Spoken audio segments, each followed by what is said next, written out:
Walang kawala sa batas sa isang senior citizen matapos makumpiskahan ng mahigit 200,000 pisong halaga ng shabu sa ikinasang bypass operation sa Bula, Camarines Sur. Magbabalita dyan si Police Staff Sergeant Mercolito Lovendino Jr.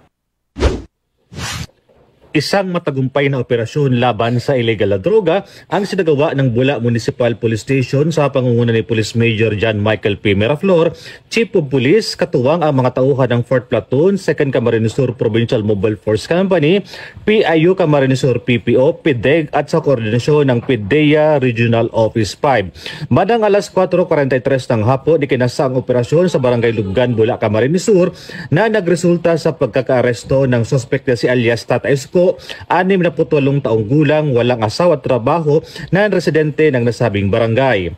Sa isinagawang operasyon, nagsilbing poster buyer ng isang operatiba na nakabili ng isang plastic sachet ng hinihinalang shabu mula sa suspect sa halagang 500 pesos. Sa masusing pagdisiyasat, nakumpiska mula sa suspect ang karagdagang 7 sachet ng pinaghinalaang shabu na nakuha sa kaliwang harap na bulsa ng kanyang shorts. Tinatayang aabot sa 35.1 grams ang kabuang timbang ng nakumpiskang droga na may katumbas sa halagang 238,600 pesos. Isinagawa naman ang pagmamarka and ng mga ebidensya sa presensya ng mga natakdang mandatory witnesses. Kasalukuyang nasa kustudiya ng Bula Municipal Police Station ng suspect at naharap sa mga kasong panglabag sa Section 5 at 11 ng Republic Act 9165 o ang Comprehensive Dangerous Drugs Act of 2002.